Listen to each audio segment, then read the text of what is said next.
Efesios capítulo 3, verso 20 y verso 21. Okay.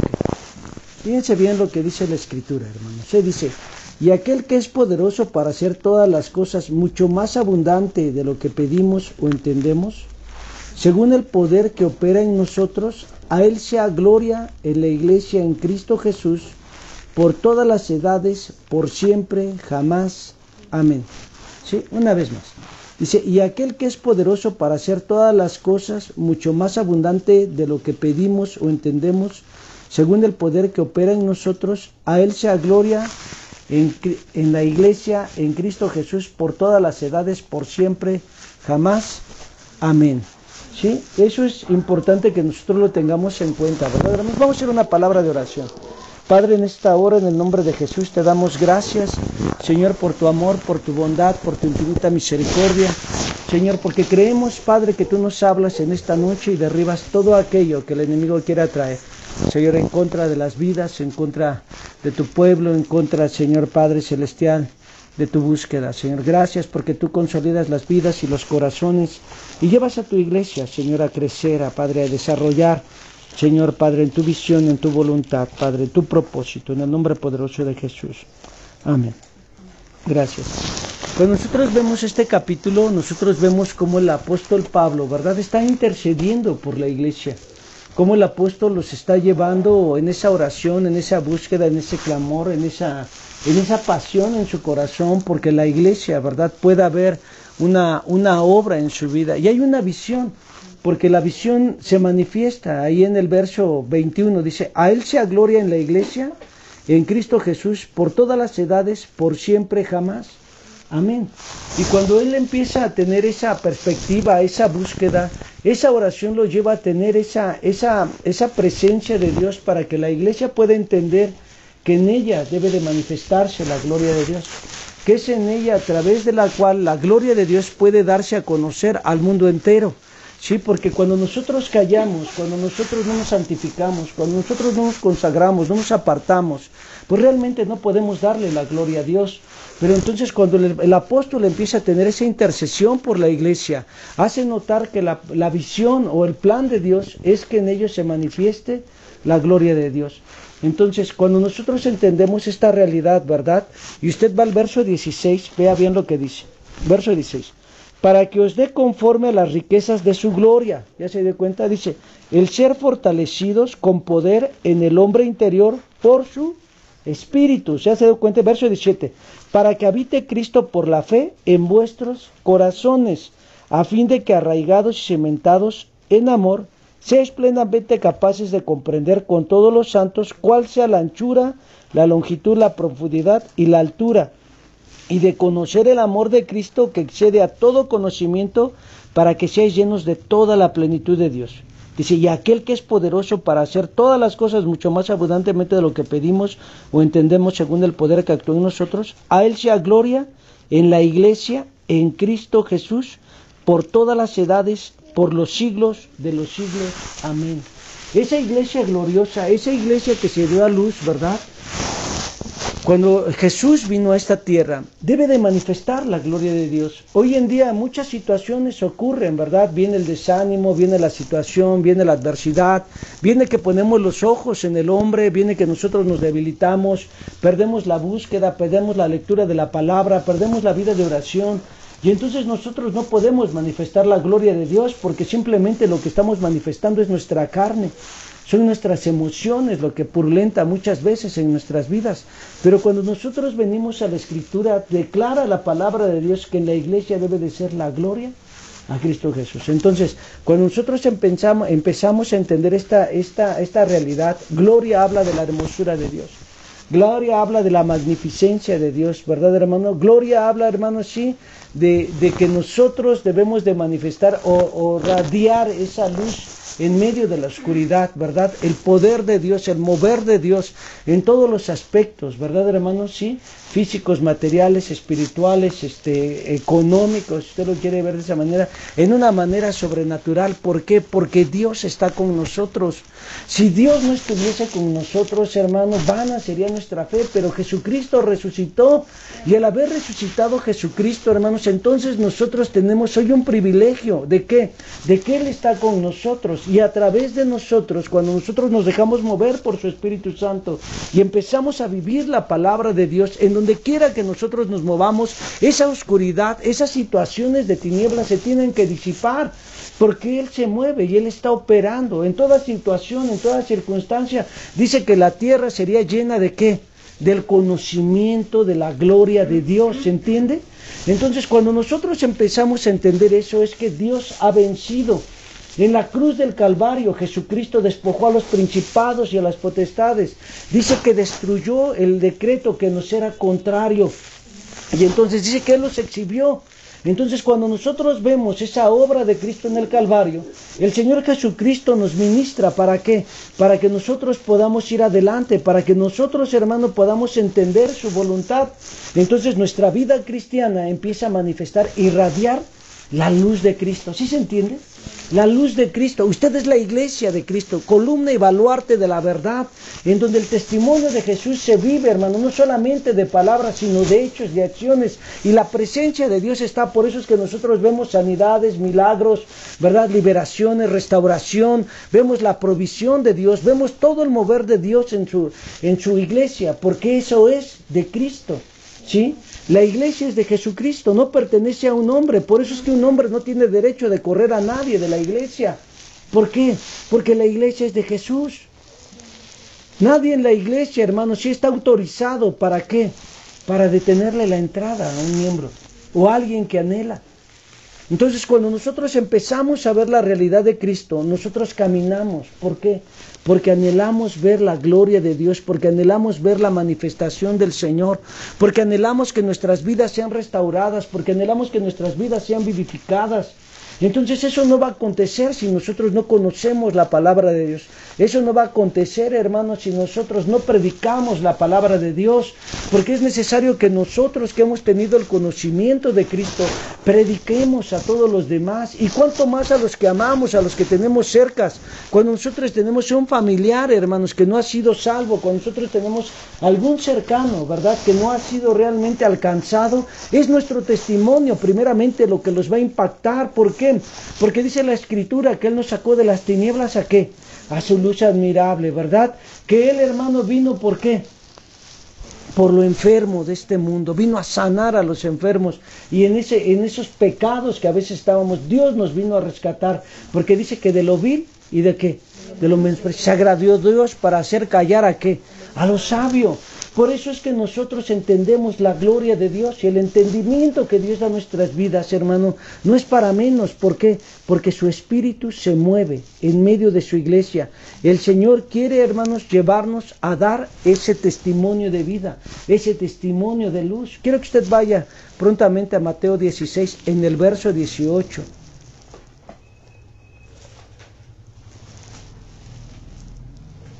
¿Ya está ahí? Dice la Escritura: y yo también te digo que tú eres Pedro, y sobre esta roca edificaré mi iglesia, y las puertas del infierno no prevalecerán contra ella. ¿Ya se dio cuenta?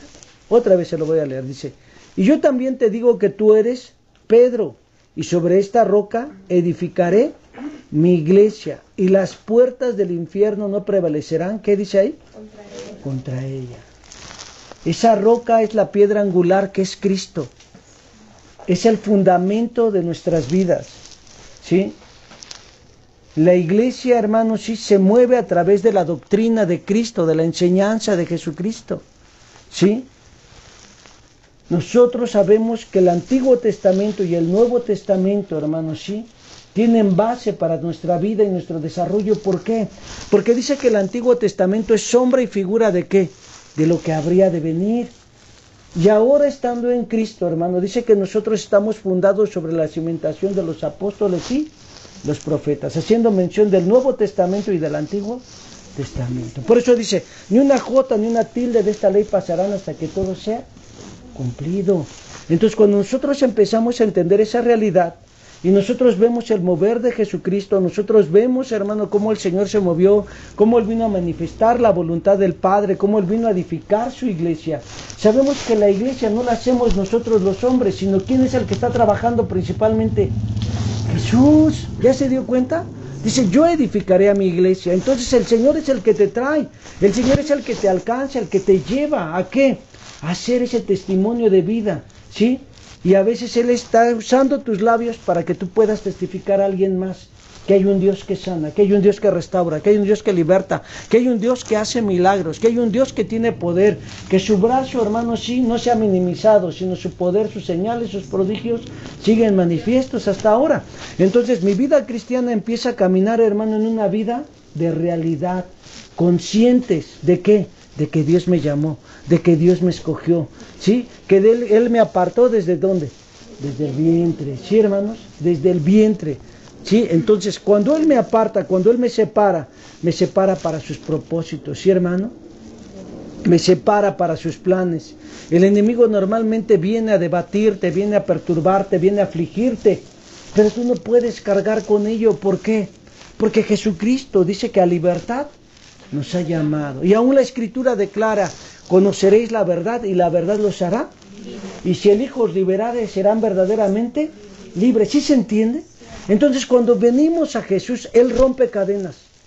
Él rompe, hermano, esa cadena de condenación, Él rompe esa cadena de enfermedad, Él rompe esa maldición generacional, porque el Señor te lleva a vivir la libertad. Entonces tú empiezas a resplandecer como luz. Tú empiezas a vivir esa vida victoriosa, tú empiezas a tener ese encuentro con Jesús. Sí, fíjese bien lo que dice el Salmo 139, del verso 15 al verso 18. No fue encubierto de ti mi cuerpo, bien que en oculto fui formado y entretejido en lo más profundo de la tierra. Mi embrión vieron tus ojos, y en tu libro estaban escritas todas aquellas cosas que fueron luego formadas, sin faltar una de ellas. Qué preciosos me son, oh Dios, tus pensamientos, cuán grande es la suma de ellos. Si los contara serían más numerosos que la arena. Despierto y aún estoy contigo. Nada de lo que nosotros hacemos, nada de lo que nosotros realizamos, hermano, está ajeno a la voluntad de Dios. O sea, Dios te mira en todos los aspectos, en todo cuanto tú eres, en todo cuanto tú haces, Dios está ahí por ti. Entonces, cuando nosotros entendemos el plan de Dios, cuando nosotros entendemos los propósitos de Cristo para nuestras vidas, sabemos que no somos algo más en esta tierra. Sabemos que la iglesia existe con un propósito. Sabemos que la iglesia debe de cumplir ciertas características. ¿Por qué? Porque sobre todo ello, hermano, es glorificado el nombre de ¿quién? De Cristo. Es el nombre dado sobre todo nombre. Entonces nosotros debemos de entender esta realidad. ¿Por qué? Porque Dios nos ha llamado. ¿Para qué? Para ser luz, para ser testimonio. ¿Sí, hermano? Entonces, Cristo, ¿verdad?, está edificando su iglesia y Él es la cabeza de la iglesia. Fíjense bien lo que dice ahí en Efesios capítulo 5, ¿sí?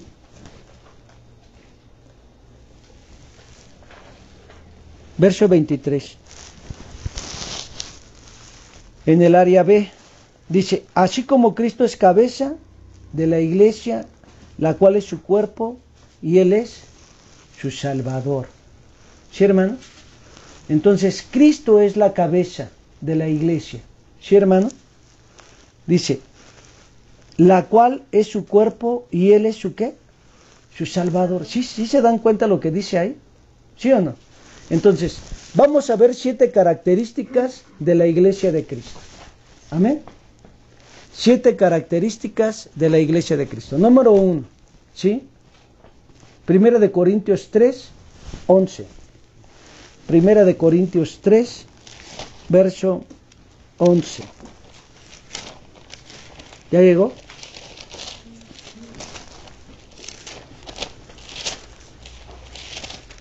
Dice la Escritura, porque nadie puede poner otro fundamento que el que está puesto, ¿el cual es qué? Es Jesucristo. La iglesia de Cristo tiene un solo cimiento, un fundador, un fundamento, ¿sí, hermano? El cual es Cristo, ¿sí? Y Cristo es el que se manifiesta en su iglesia. Por eso es que usted no puede dejar a un lado la palabra, porque dice la palabra de Dios en el Evangelio de Juan, capítulo 1, verso 1. En el principio, ¿qué? Era el verbo, y el verbo era con Dios, y el verbo era Dios. ¿Sí, hermano? Entonces, Jesucristo, hermano, sí, es esa palabra de vida que nos ministra, que nos consuela, que nos exhorta, que nos alienta, ¿sí? Que nos lleva, hermano, a cumplir sus planes, sus propósitos. La principal característica de la iglesia de Cristo es que su cimiento es el mismo. ¿Sí, hermano? Por eso dice, sobre de esta piedra, dice, yo edificaré mi iglesia. Él es la piedra de fundamento, Él es la piedra de sostén. Nosotros no podemos hacer nada que Jesucristo no ya haya hecho, porque dice aún la Escritura, que cuando hagamos lo que Él nos pide, diremos, siervos inútiles somos, porque solo hicimos lo que nos pidió. ¿Ya se dio cuenta? Pues bueno, al menos llegar a ser inútil, ¿no? Sí, porque si no hacemos ni lo que Él nos pide, gloria al Señor, ¿no? Entonces, nosotros debemos de entender esa realidad. Jesucristo es el fundamento. Sí, hermano. Nosotros, hermanos, sí, realmente debemos de entender que Jesucristo es el que gobierna y se manifiesta en su iglesia. Sí. La gloria y la honra siempre es para Cristo, no para un hombre. A Dios sea la gloria y el imperio y el poder por todas las edades. Si hay milagros, si hay sanidades, si hay liberaciones, es porque Dios ama a su iglesia. Y es porque Dios quiere tocar a su pueblo. ¿Sí, hermano? No para que le echen porras al hombre. Cuando Jesucristo montó el burro y le empezaron a decir Hosana, el burro no se creyó nada. Él sabía que no era para él, sino para el que llevaba en los hombros. Y entonces así debe de ser el siervo de Dios. Debe de entender que la gloria y la alabanza siempre van a ser para Cristo. ¿Sí? Entonces, nosotros debemos de entender que cuando hay una manifestación gloriosa del poder de Dios, es por el amor de Dios y porque Él se mueve por amor a su pueblo. Amén, hermanos. Entonces, había que ver más allá, ¿verdad? Estudiar los dones para que también veamos cuando es una manifestación simplemente. En Efesios 3, verso 21 vemos otra característica. Y parece que ya la leímos, ¿verdad? ¿Sí o no? Pero se la voy a leer otra vez, por si no le quedó claro. A Él sea gloria en la iglesia en Cristo Jesús por todas las edades, por los siglos de los siglos. Amén. ¿Sí? La función principal dentro de la iglesia, hermanos, ¿sí? Es glorificar a Cristo. ¿Sí? Es glorificar a Cristo, porque dice que el Espíritu, dice, lo glorificará. ¿Sí se entiende? Dice que el Espíritu, hermanos, siempre va a llevar a glorificar a Jesucristo y al Padre. El Espíritu no viene a que a Él le aplaudan, sino Él viene a que usted pueda glorificar al Padre, a que usted pueda glorificar al Hijo, a que usted pueda tener esa visión y esa entrega para con Dios, ¿sí? Entonces, cuando nosotros empezamos a entender esta realidad, cuando nosotros empezamos a entender este mover de parte de Dios, entonces nuestra vida cristiana, hermanos, sí, va en un desarrollo, va en un ascenso, va en un crecimiento. ¿Por qué? Porque es Cristo el que se mueve en su iglesia, ¿sí, hermano? Entonces, nosotros nunca debemos de perder la función principal de la iglesia, que es darle la gloria al Señor. ¿En qué? En nuestros hechos. ¿En qué? En nuestras acciones. ¿En dónde? En donde trabajamos, donde estudiamos, donde nos movemos. En todo lugar nosotros debemos de ser un testimonio de la vida de Cristo. Con las personas que nosotros hablamos, con las personas que nosotros convivimos, ¿estamos hablando que Jesucristo vive? ¿Estamos entendiendo la voluntad de Dios? Porque es ahí, amados, donde nosotros debemos de ver cómo el Señor quiere moverse y cómo nosotros podemos ser un agente de la vida de Cristo, ¿sí? Tener las palabras de Jesús en nuestros labios, tener el conocimiento de Jesús, tener el temor de Dios, decirle no al pecado. ¿Se entiende, amado? Entonces, sobre todas las cosas nosotros vivimos y nos movemos para darle la gloria a Cristo. A Cristo, hermanos, ¿sí? Por eso es que ese chale, esas cosas de su boca ya se deben de quitar. Ya debemos de hablar en el temor de Dios. Dice que cuando hablemos tengamos palabras ¿para qué? Para edificación, ¿sí? ¿Qué hay pues, hermanos? Dice, cuando se reúnen, ¿todos tienen salmos? No, traemos las buenas nuevas del vecino. No, no, no. ¿Qué es lo que tenemos? Salmos, dice, tenemos palabras de vida, tenemos cánticos espirituales. ¿Sí? Todo sea para la edificación. Todo lo que sale de nuestros labios debe de ser ¿para qué? Para edificación. De los que nos oyen. De los que nos oyen. Imagínense saliendo todavía serpientes y escorpiones de su boca. No puede ser como tal. Nosotros debemos de glorificar a Dios. Número 3, hermanos, ¿sí? Quiero que usted vaya ahí a Efesios 4, verso 11. Y él mismo constituyó a unos apóstoles, a otros profetas, a otros evangelistas, a otros pastores y maestros. ¿Sí, hermano? Entonces, usted puede ver claramente que en la iglesia, ¿verdad? ¿Sí? La estructura de la iglesia viene a través de los 5 ministerios. ¿Sí? De los 5 ministerios. ¿Sí? Cuando nosotros empezamos a entender toda esta realidad, nosotros debemos de saber que cada ministerio tiene una función, ¿sí? Dentro del cuerpo de Cristo. Y eso es para edificación de la iglesia. Dice que hasta que todos lleguemos a la perfección, a la unidad de la fe, al conocimiento de Cristo. ¿Sí? ¿Sí vamos bien? Sí. Ok. Entonces, es importante que nosotros podamos entender esta realidad. ¿Sí? Hay una estructura dentro de la iglesia. ¿Sí? Cuando nosotros entendemos, dice, Él subió a lo alto, ¿verdad? Y bajó a las profundidades, dice, y llevó cautiva la cautividad y dio dones a los hombres. Usted léalo ahí, hermano, fíjese bien el verso 8 lo que dice. Por lo cual dice, subiendo a lo alto, llevó cautiva la cautividad y dio dones a los hombres. Y eso que subió, ¿qué? Sino que también había descendido primeramente a las partes más bajas de la tierra.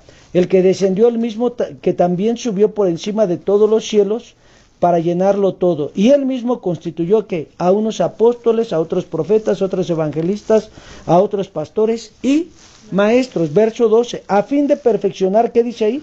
A los santos para la obra del ministerio, para la edificación del cuerpo de Cristo, hasta que todos lleguemos a la unidad de la fe y del conocimiento del Hijo de Dios, a un varón perfecto a la medida de la estatura de la plenitud de Cristo. Entonces, cuando nosotros entendemos esa realidad, los 5 ministerios no existían, pero cuando Jesucristo dio dones a los hombres, los dio ¿para qué?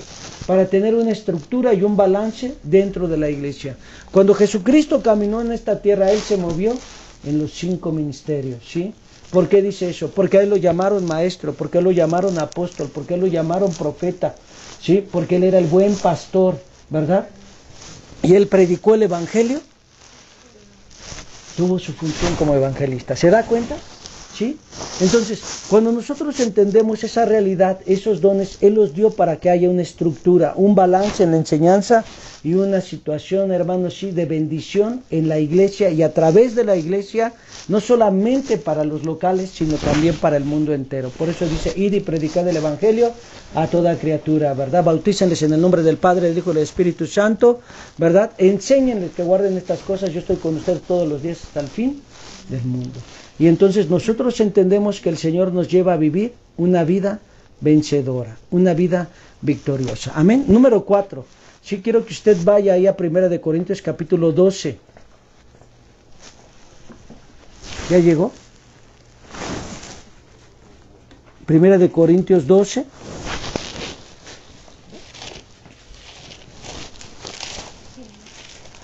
¿Llegó? Ok. Fíjense bien lo que dice el verso 7.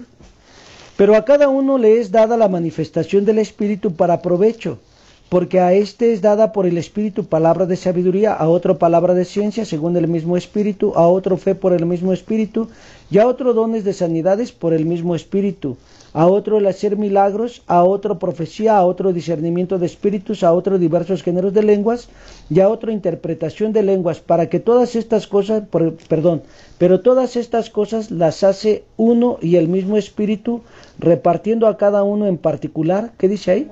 Como Él quiere. Sí, hermano, entonces nosotros debemos de entender, ¿verdad, hermanos? Sí, que en la palabra de Dios, sí, la forma de adoración en la iglesia, sí, hermanos, está en dar libertad al mover y al señorío del Espíritu Santo.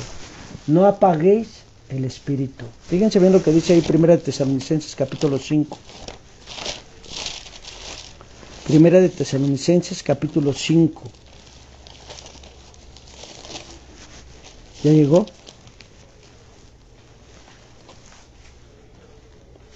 Verso 19. No apaguéis el espíritu, no menospreciéis las profecías.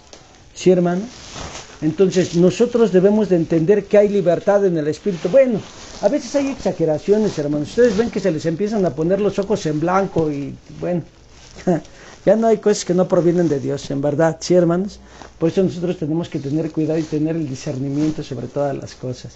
Pero lo que es del Espíritu de Dios siempre es para edificación, para equipamiento, para desarrollo, para consolación, para llevarnos, hermanos, a nosotros a tener una estabilidad. ¿Por qué? Porque dice, escucharé lo que hablará Jehová Dios a su pueblo y a sus santos, porque hablará paz. ¿Para qué? Para que no se vuelvan a la locura. Amén, hermanos. Entonces nosotros debemos de entender esa realidad. Sí, hermano, debe de haber libertad al Espíritu Santo. Y una manera en la que nosotros podemos ver eso es la operación de los dones fluir, ¿sí? Para que la iglesia pueda ser equipada. Quiero que usted vaya a 1 de Pedro capítulo 4. 1 de Pedro capítulo 4. ¿Ya llegó? Dice el verso 10. A cada uno, según el don que ha recibido, ministrelo a los otros como buenos administradores de la multiforme gracia de Dios. Amén, hermanos. Entonces nosotros debemos de entender esta realidad, ¿sí?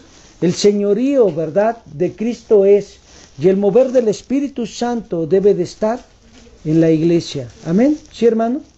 Entonces, vamos a la quinta, ¿verdad?, característica de la iglesia, ¿sí? Y quiero que usted vaya a Romanos 12, verso 5. Romanos 12, verso 5. ¿Ya llegó? Dice, así nosotros siendo muchos, somos un cuerpo en Cristo, y todos los miembros, los unos ¿de qué? De los otros. La comunión en la iglesia, hermano, debe de ser a nivel mundial. Jesucristo solamente está viendo en los cielos ¿a quién? A una iglesia, ¿sí o no? Él va a venir por la novia, ¿sí? Él va a venir, hermano, por su iglesia, vestida de lino fino, blanco y resplandeciente, ¿sí, hermanos? Y eso es importante que nosotros lo entendamos, que el Señor, hermanos, sí viene por una iglesia gloriosa. Entonces, Él no viene por denominaciones, pero sin en cambio el enemigo ha hecho tantas denominaciones, ¿para qué? Para dividir a la iglesia, ¿sí? Y ha traído hasta los últimos tiempos tal confusión que ya muchos no creen en el mover del Espíritu Santo, ¿sí? No creen que el Señor pueda hacer milagros. No creen que el Señor pueda traer todavía el bautismo del Espíritu Santo, habiendo tantos textos que lo confirman. Y uno de ellos que se entiende y es principal es Hechos capítulo 2, verso 39, en relación al bautismo del Espíritu Santo, ¿sí? Entonces nosotros como cristianos debemos de entender que la voluntad de Dios es para nuestras vidas, hermanos, ¿sí? Que nosotros debemos de entender esa realidad. En donde quiera que nosotros nos movamos y a donde quiera que nosotros vayamos, debemos de entender cómo el Señor quiere moverse en este tiempo y llevarnos a vivir una vida en bendición y en victoria. Entonces, es importante que nosotros como hijos de Dios, ¿verdad?, podamos conocer la voluntad de Dios para nuestras vidas y podamos ir hacia adelante, día a día. ¿Sí, hermano? Ok. Entonces, la comunión, la unidad, ¿sí, hermano? El caminar juntos, ¿sí? El dar testimonio de la verdad, ¿sí? Usted puede ver ahí en Hechos 2, verso 42. Si está ahí en el verso 39, nada más avance hasta el verso 42, ¿sí?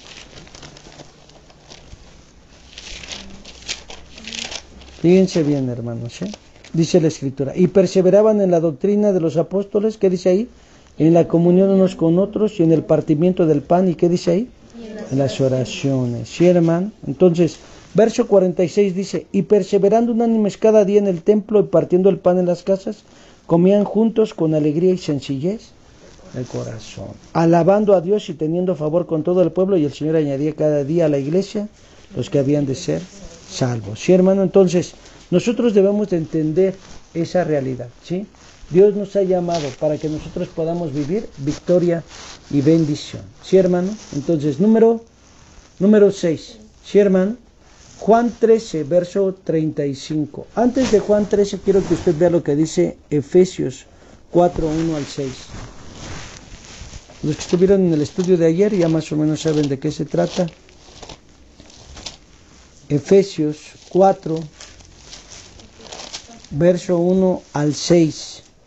Dice: yo pues preso en el Señor, os ruego que andéis como es digno de la vocación con que fuisteis llamados, con toda humildad y mansedumbre, soportándoos con paciencia los unos a los otros en amor, solícitos en guardar la unidad del Espíritu en el vínculo de la paz, un cuerpo y un espíritu, como fuisteis también llamados en una misma esperanza a vuestra vocación, un Señor, una fe, un bautismo, un Dios y Padre de todos, el cual es sobre todos y por todos y en todos. ¿Sí se entendió? Ahí está hablando de la Trinidad, ¿sí? Le habla del Espíritu Santo, después dice un Señor, le está hablando de Jesucristo, y después le está hablando de ¿qué? Del Padre, tipificando la unidad que debe de guardar, ¿verdad? Cada uno de ellos tiene una función, pero trabajan en unidad, trabajan coordinados, trabajan, hermanos, llevando la vida y la luz, ¿sí, hermano? Trayendo el orden en el caos, ¿sí se entiende? Entonces usted puede ver que a través de esta unidad la iglesia da testimonio, ¿sí? Entonces, número 7, ¿verdad, hermanos? Sí, la iglesia es una familia que camina en unidad, es otra característica. Por eso el 6. Sí, pero antes les dije Efesios 4, 1, 6. ¿Sí? Pero la iglesia, hermano, es una familia que camina en unidad. Y está representada por el Padre, el Hijo y el Espíritu Santo. ¿Sí? Ahora sí vaya a Juan 13, verso 35. No se me espante. ¿Sí? Fíjese bien lo que dice la Escritura. Dice: y en esto conocerán todos que sois mis discípulos, si tuviereis amor los unos con los otros. Amén. Cuando usted ve a un hermano y dice: ay, ahí viene este hermano, no puede usted de verdad vivir ese amor, esa armonía, esa paz. Hay un peligro, ¿sí? Cuando usted empieza a entender la voluntad de Dios, cuando usted empieza a entender la vida de Cristo, entonces usted va en un desarrollo, en un crecimiento, en una vida vencedora. Porque usted está dando testimonio de que el que opera en usted es Dios. Es verdaderamente Dios, no son emociones. Usted perdona, usted no guarda resentimiento, usted no tiene, hermano, realmente en su vida raíces de amargura, sino usted tiene en su vida la luz de Cristo. Dice: bienaventurados los pacificadores, porque ellos serán, ¿qué dice ahí? Llamados hijos de Dios. Bienaventurados los de limpio corazón, porque ellos verán, ¿qué dice ahí? A Dios. Job pasó por muchas situaciones, pero dice que no desatribuyó propósito alguno a Dios. Y dice que a los que aman a Dios, todas las cosas, ¿qué? Se le dan para bien. Su enemigo no es carne ni sangre, sino espíritus, gobernadores del mal. Entonces, usted debe de entender esa realidad. ¿Por qué? Porque solamente así usted podrá guardar la unidad y amar al hermano. En esto conocerán todos que sois mis discípulos, si tuviereis amor, ¿qué dice ahí? Los unos con los otros. Esa palabra amor, hermano, sí, es el vocablo, ¿verdad?, que se llega a ocupar en la versión antigua, carísimo. ¿Sí? Que es así: el amor que yo le tengo a Dios, debo de tenérselo a quién? Al hermano. ¿Sí? Y luego dicen: ay, es que ese hermano como que si no me pasa. No, el amor que usted le tiene a Dios debe de tenerlo al hermano. ¿Y al marido? También. ¿Y a la esposa? Aunque no quieran, ¿verdad? Gloria al Señor. Ya se la atoró, dice el hermano. No, hágale así, hermano. Entonces, esa es una realidad en nuestras vidas, ¿sí, hermano? ¿Y a los hijos? Pues ellos más. No. A todos. El amor que le tenemos a Dios debemos detenerse. Entonces, ese es un detalle, amados, ¿sí? Nosotros debemos de entender que la iglesia, hermano de Cristo, es una familia que camina en unidad, ¿sí? Por eso es que en Efesios 4, del verso 1 al 6, se la representa con el Padre, el Hijo y el Espíritu Santo, ¿sí? No están desunidos, están unidos con funciones y actividades que ellos llevan al crecimiento y al desarrollo de la vida de Cristo. Amén. ¿Puedo hacer una pregunta? Sí, hermano. Entonces, mis oraciones, cuando yo las hago mal, porque empiezo orándole al... Número 7. Quiero que vaya usted ahí a Efesios. Número 7.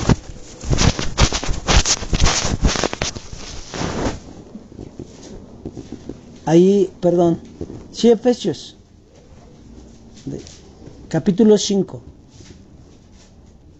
Efesios 7. Efesios 5, hermana. Verso 27. Número 7 es el segundo, el último característica, ¿sí? Efesios 5, verso 25 al 27, por favor.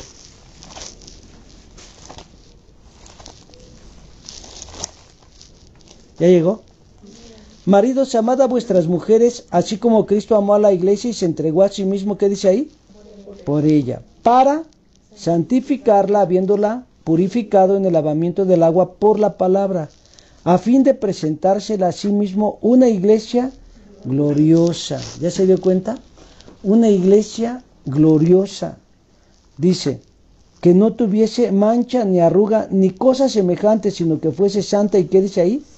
Sin mancha. Ese es un detalle. Cuando nosotros empezamos a ver esta relación en la vida que Jesús o que el Espíritu Santo nos ministra ahí en relación a una relación marital, habla mucho, hermano, de la intimidad que nosotros debemos tener con Dios, pero también pone peso a nuestra responsabilidad como marido, ¿sí?, hacia su mujer. Óigalo, del marido hacia su mujer, para los que son maridos.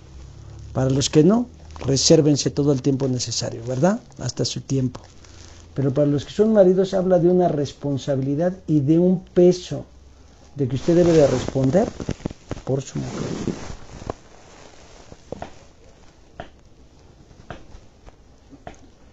Gloria a Dios, silencio en la casa, ¿verdad? Gloria a Dios. Entonces, nosotros debemos de entender esa realidad, ¿sí? Porque Dios nos lleva, ¿sí?, a una preparación adecuada. Apocalipsis, o bueno, vamos a ver ahí. Sí, vamos a Apocalipsis, hermano. Apocalipsis capítulo 19. ¿Ya llegó? Fíjese bien lo que dice la Escritura. Apocalipsis 19, verso 7. Gocémonos y alegrémonos y démosle gloria porque han llegado las bodas del Cordero y su esposa se ha preparado. ¿Ya se dio cuenta que la iglesia debe de tener una preparación?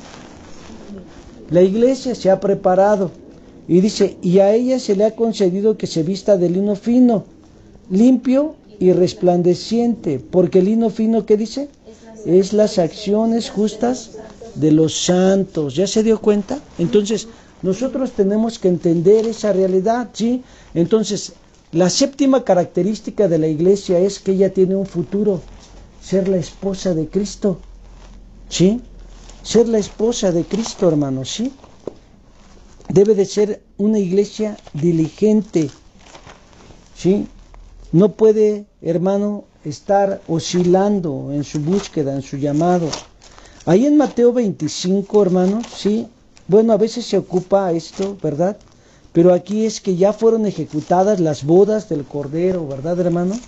Sí, pero vamos a verlo de todos modos. Dice, entonces el reino de los cielos será semejante a 10 vírgenes que tomando sus lámparas salieron a recibir al esposo.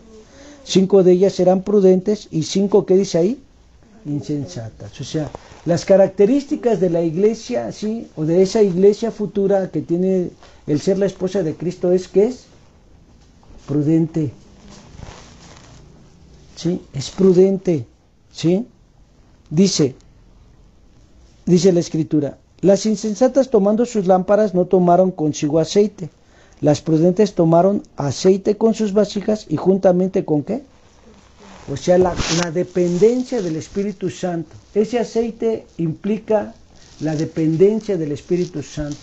Ese aceite implica la consagración, la capacitación del Espíritu en nuestras vidas para ir hacia adelante. Habla de la unción que Dios deposita en nuestras vidas, ¿sí?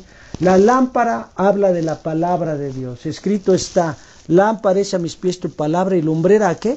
A mi camino. Entonces nosotros debemos de entender esa realidad, ¿sí, hermano? Porque eso es importante. O sea, la iglesia de Cristo está preparada, ¿sí? La iglesia de Cristo lleva, hermano, una búsqueda, ¿sí?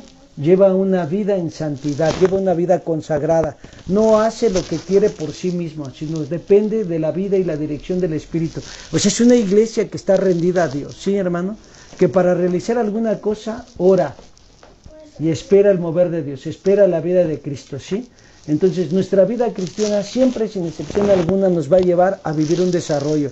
Entonces cuando nosotros entendemos esta verdad en Cristo, hermanos, sí, vamos a vivir una vida vencedora, vamos a vivir una vida en victoria, porque el Señor nos ha llamado para ver su obra en nuestras vidas. Y a través de nosotros, hermano, poder dar a conocer del amor de Dios, ¿sí? Jesucristo lo amó, ¿sí? Jesucristo, hermano, se entregó. Jesucristo, hermano, sí, lo dio todo por amor a usted. Entonces, su vida cristiana, siempre, sin excepción alguna, debe de darle la gloria a Dios, ¿verdad? En todo tiempo, en todo lugar, en toda situación y en toda circunstancia, Dios es Dios. Y su amor no se diluye, su amor nunca cambia. Él es fiel, Él es verdadero, ¿verdad? Y por su infinita misericordia nosotros seguimos de pie para poder testificar de su amor, que es grande e infinito. Amén. Amén. Pues oremos, hermanos. Padre, te damos gracias por este tiempo, ministra nuestras vidas, nuestros corazones.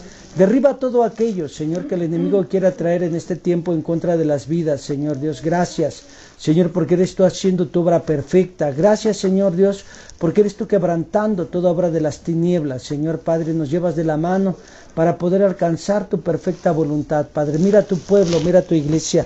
Señor, háblale, Señor, en este momento, Padre, Señor, y vivifica sus vidas, que el soplo de tu Espíritu Santo oxigene todo su cuerpo, Padre, y ellos puedan caminar hacia la vida y a la bendición, a la victoria, Señor, Padre, en toda situación, Padre, derribando el pecado. Señor, gracias, porque eres tú haciendo tu obra en sus vidas, en su hogar, en su familia, Padre, en cada integrante de sus casas, en el nombre poderoso de Jesús.